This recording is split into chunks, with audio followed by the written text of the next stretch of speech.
Hi everyone, welcome to my channel. In this video, I'm going to explain tips to reduce the swollen gums at home. In medical terminology, swollen gums is called as gingivitis. There are several reasons for gingivitis, and I already told in the last video. I have pasted it in the description box. You can check it out. Come to the main topic. Tips to reduce the swollen gums at home. First one is the salt water. Basically, salt is an anti-inflammatory property and has antibacterial properties. So take 1 tablespoon of table salt and mix it with a glass of warm water. Rinse it daily, morning and afternoon, and it reduces the swollen gums. Second remedy is baking soda. Baking soda is basically an antiseptic as well as antibacterial. So take 1 tablespoon of baking soda, mix with a pinch of turmeric, and the mixture should be applied over the inflamed gums daily twice to reduce the gingivitis. Third one is the lemon juice.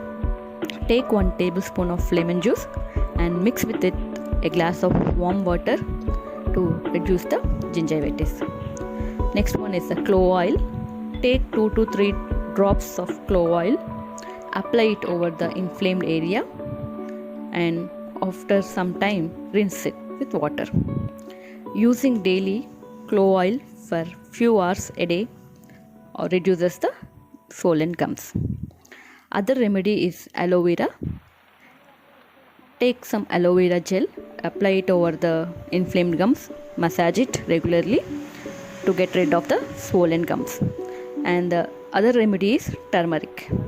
Take a tablespoon of turmeric, mix with half teaspoon of salt and half teaspoon of mustard oil. The mixture should be applied over the area and leave it on the swollen gums for 10 to 12 minutes and rinse with water. You can see the results of reduction of the gingivitis. And if possible, you can try the OTC medicines, over the counter medicines like hydrogen peroxide. Take 3 tablespoons of 3% hydrogen peroxide, mix it with water and rinse it regularly to reduce the gingivitis. And other like gingival gels will be there, like oral gels like Sensoform Gumpaint. Take some Sensoform Gumpaint or Stolin Gumpaint, apply it over the inflamed gums and leave it overnight to reduce the gingivitis. These are all the tips to reduce the swollen gums. If you really like this video, please share and subscribe our channel. Thank you for watching.